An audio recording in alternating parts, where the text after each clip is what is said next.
समझता हूँ। आप मैं माननीय पायलट साहब को आमंत्रित करता हूँ कि वो आए। सचिन पायलट, सचिन पायलट।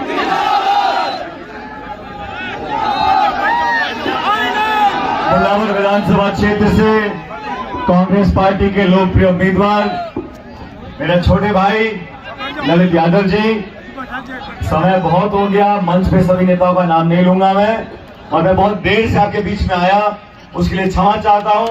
लेकिन मुझे सुबह हनुमानगढ़ जाना था, वहां पर एक और हमारा छोटा भाई चुनाव लड़ रहा है, उसके प्रचार में मैं देरी से आया, उसके लिए क्षमा मांगता हूं। लेकिन मुझे मेरे भाई के लिए आना था, इसलिए मैं सारे काम छोड़कर आपके बीच में आया हूं।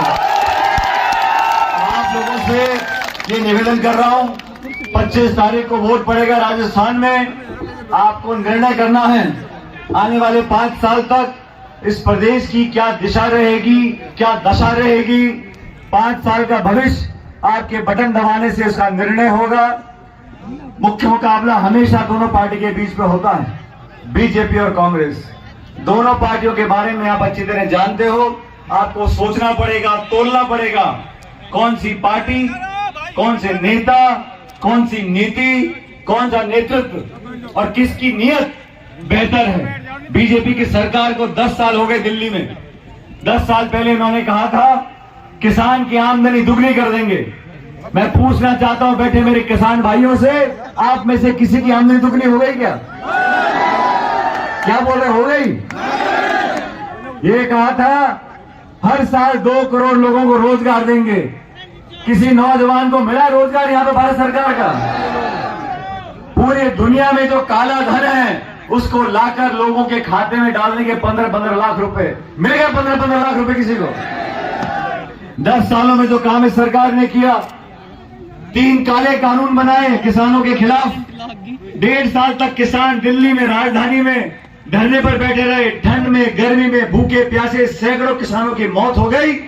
तब जाके उनको गलती का एहसास हुआ और वो 3 काले कानून वापस लिए।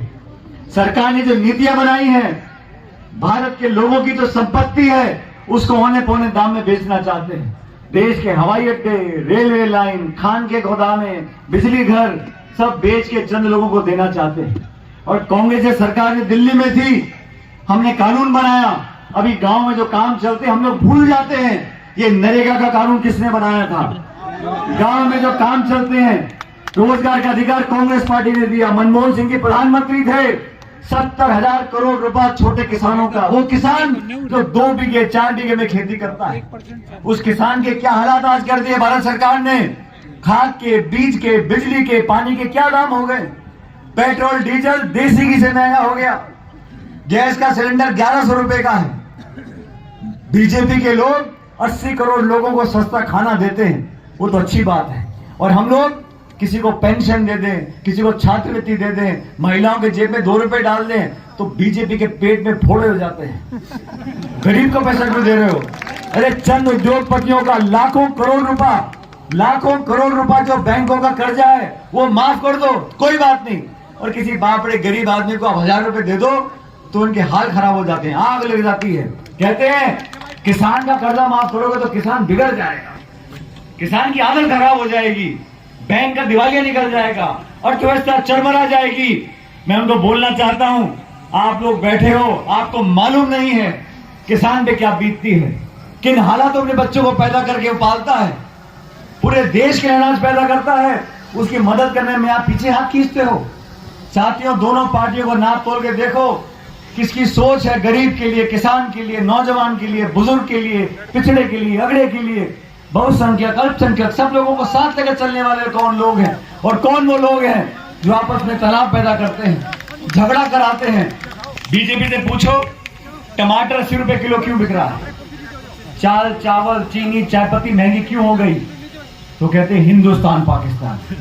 अरे शिक्षित, रोजगार हमारे बिना मिले सैकड़ों, हमारे लाखों करोड़ों नौजवान बेरोजगार घूम रहे हैं। बीजेपी से सवाल पूछो तो कहते हैं मंदिर और मस्जिद। अरे आपने वादे किए थे, पूरे क्यों नहीं कर रहे? कहते मंदिर और मस्जिद, हिंदू मुसलमान, हिंदुस्तान पाकिस्तान, ले दे के इनकी सुई वहीं अटकी हुई है, इन्हें कोई मतलब नहीं है। इसलिए आप लोगों से निवेदन करने आया हूं, कांग्रेस पार्टी ने, सुनो, कांग्रेस पार्टी ने बहुत सोच समझकर कांग्रेस पार्टी ने बहुत सोच समझकर इस नौजवान को टिकट दिया है और आपके भरोसे पर दिया है।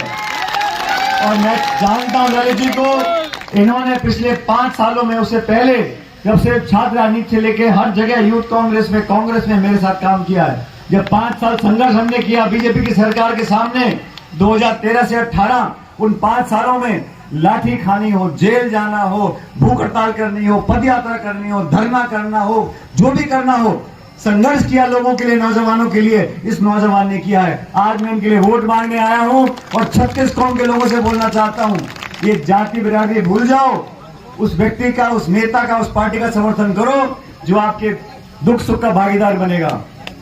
युवाओं के लिए जब मैंने युवाओं के लिए आवाज उठाई है, किसानों के लिए आवाज उठाई है, ललित यादव ने उस आवाज का समर्थन किया है। और आज आप सब लोगों को अपने इस बेटे भतीजे को आशीर्वाद देना है। साथियों, सिर्फ 2 दिन का प्रचार बचा है।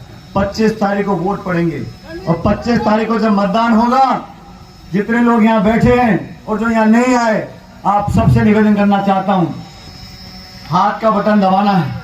हाथ का बटन दबाने से, सुन लो मेरी बात ध्यान से, 25 तारीख को, सुन मैं भी चुनाव लड़ रहा हूं, 25 तारीख को वोट पड़ेंगे, मैं टोंक में होऊंगा, उस दिन मतदान होगा, लेकिन ललित जी के लिए बटन दबाना है। बटन दबाते हैं, मशीन आवाज आती है, मशीन की क्या आवाज आती है?